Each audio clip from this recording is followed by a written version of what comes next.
Good afternoon, financial professionals. Abby Fletcher here of E4 Insurance Services, welcoming you to the BREW, Building Relationships Every Week. Thanks for tuning in today. For those of you joining the BREW for the first time, we like to start the BREWcast by celebrating today's National Day for January 27th.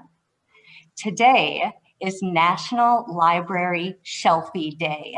This one goes out to all you bibliophiles out there. That's right, folks. This is where our stack of books are the stars. Today, we are encouraged to share our photographs or shelfies of our bookshelves on social media. So whether you color code by the spine of the book or by genre, all shelfies are welcome. And feel free to use the word shelfie at the family dinner table. You might earn some cool points later. Today on the BREW, we have our friends from Nationwide. They'll be sharing how long-term care has become the new estate tax. They'll share solutions that will target and prevent the erosion of wealth due to an unplanned extended event. Take a look at the chat box below. I'll be keeping a lookout while Team Nationwide is live. Also, they came bearing gifts, so everyone in the audience will receive a credit for a continuing education course.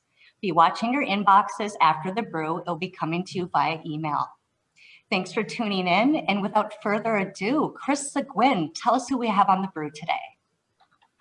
Thank you, Abby, and thanks everybody for tuning in here today. My name is Chris Seguin. I'm a regional wholesaler here at Nationwide. My role at Nationwide is to work with individual financial professionals like yourselves for all areas of sales support when it comes to your life insurance and protection business. So case design, sales ideas, getting that case going. Once we have that business ready to go, we're going to turn it over to E4 and our partners here. And then we have a counterpart at Nationwide, Matt Reddick, and his internal to help really get that across the goal line. But what Matt also does is gives us good ideas and lets E4 know about those to go from top down. So I wanted to talk a little bit about something that it really relates to this in my mind. If you're like me, someone in your household sat at a kitchen table and clipped coupons. For me, it was my mom. She did it and we would press her and she would say, well, yeah, guys, we could pay full price, but why did we overpay to the grocer? Well, topic Matt's going to talk about today, I kind of jokingly say, is coupon clipping to the max. I'm going to bet you and your clients don't want to overpay to really the IRS, Uncle Sam, or any type of extended care event. So with that, Matt, can you give us a little bit of the strategy as to how we're going to avoid some of that type of taxation? Thanks, Chris. Thanks, everybody, for joining today. Today, we're going to talk about, like Abby and Chris mentioned, we're going to talk about wealth transfer and how long-term care ties into that conversation and why it's going to be even more important going forward to have that long-term care conversation, to incorporate that in your strategies with your clients with regards to wealth transfer. When we look at this current slide, historically, our conversations regarding wealth transfer, at least for the last 20 years, have really been centered around the estate tax. And as you can see, that estate tax exemption has risen. That has made our conversations regarding wealth transfer more and more difficult. If we look at current levels, the estate tax exemption currently is just shy of $12 million. Well, that really narrows down our clientele and our customers that will be exposed to potential estate tax issues with the exemptions at those levels.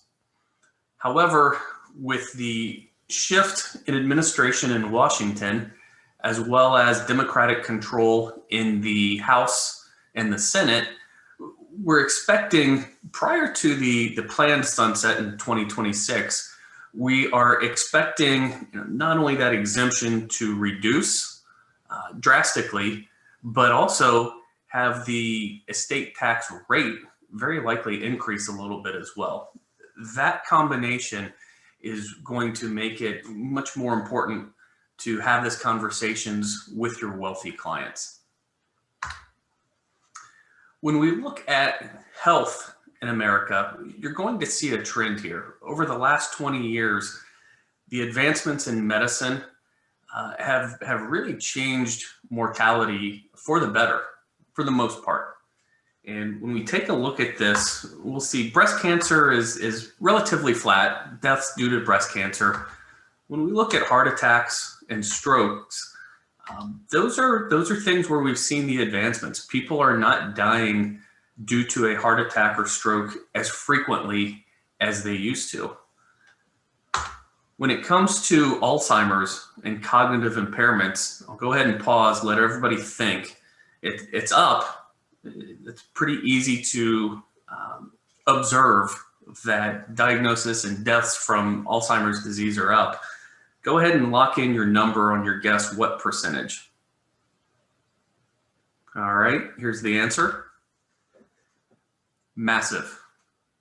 Alzheimer's and other cognitive impairments are they're the fastest growing cause of death and #1 trigger for a long-term care event and #1 fastest growing condition to trigger a long-term care event. If we think back to the estate tax exemption slide and where those levels are currently, they're very high. So for most Americans, the concern with transferring wealth is not going to include an estate tax currently. They're not going to lose 40% on their transfer of wealth because they don't exceed that 11 million plus exemption. Really where they're going to lose most of those assets prior to the transfer of wealth is going to be through a long-term care event. It's the largest threat to the transfer of wealth that we have currently.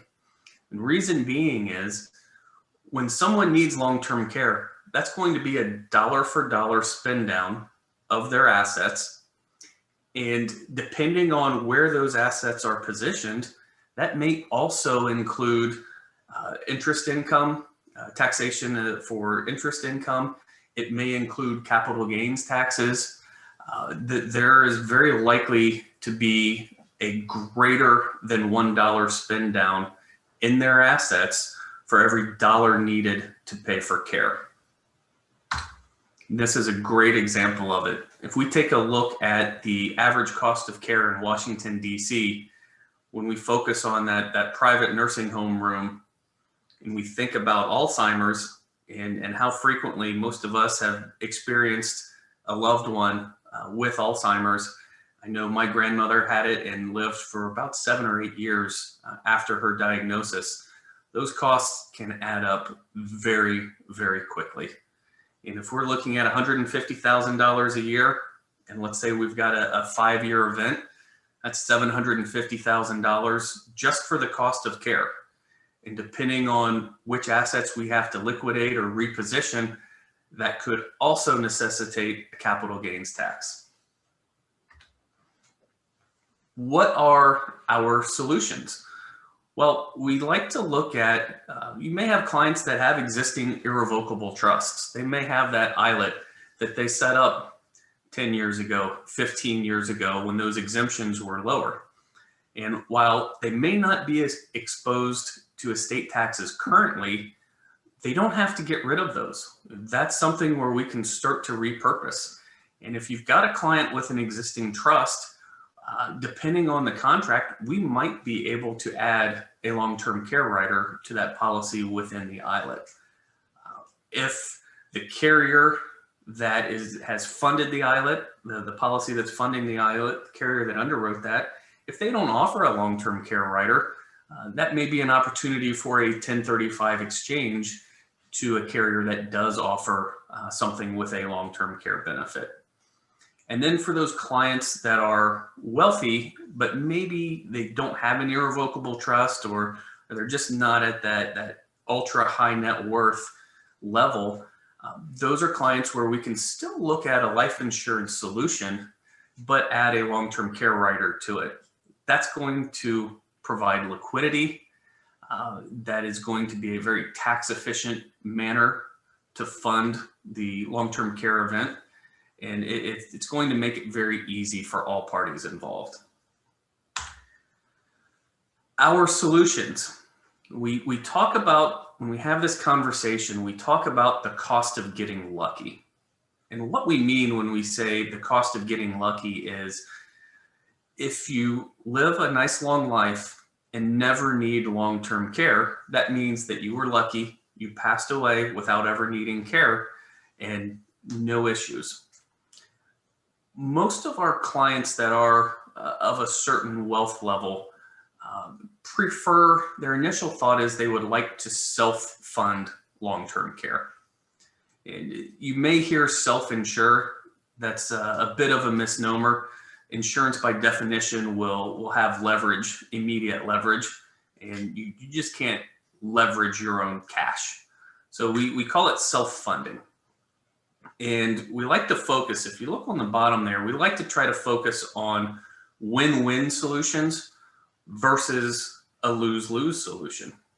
So when someone plans to self-fund their care event, really the only two outcomes of that planning strategy would be a lose-lose. And let me explain what I mean by that. If they self-fund and they plan to self-fund their care, they're very likely going to identify some assets and a dollar amount to set aside in a safe vehicle. It's going to maybe earn a little bit of interest. It's going to be safe from market fluctuations. It's going to be a little bit insulated from the volatility. The other thing though is that you may have expose it to some ongoing taxation, whether it's interest income, maybe there's a capital gains tax, maybe you had to pay a capital gains tax when you reposition that asset. But lastly, it's going to be included almost certainly in the value of the estate. When we think back to that top line there, the cost of getting lucky. So if someone plans to self-fund, here's why it's a lose-lose. If they're lucky and they never need care, well, those assets that they were planning on using to pay for care, they are now exposed to estate tax liability. If they needed care, then obviously those assets have been set aside and positioned properly. However, again, we may now be paying greater than $1 for care for every dollar of care needed, meaning we're going to have to pay those additional taxes on top.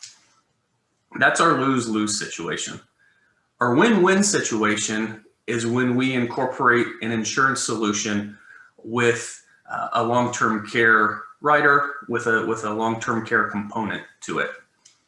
And the same thing, if they plan for care and they utilize an insurance solution, one of two things is going to happen. Maybe they're lucky and they don't need care. Well, great.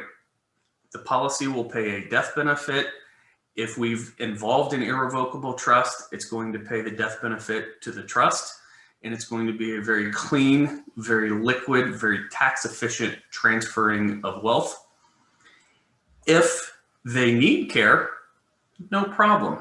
I won't go into too many details here. I'll leave that for Abby and our friends at E4. But if they need care, there are ways of setting up and drawing up an irrevocable trust to where we can take advantage of that same life insurance contract with a long-term care rider. So again, now we've got a tax efficient funding mechanism for the care. It's easy. There are no restrictions on how that money can be spent in terms of what care is required. And then lastly, if we're utilizing an irrevocable trust, and here's what's really nice, is that this also gives us an opportunity to move more money out of the estate when we repay that trust prior to death. Abby and our team at E4, they will have a white paper if you would like to dig deeper into the mechanics of how an irrevocable trust can work with long-term care planning and wealth transfer planning. They will have that. So again, right now, our biggest threat to transferring wealth is not estate taxes because those exemptions are so high. Our bigger threat to transferring wealth is going to be a long-term care event.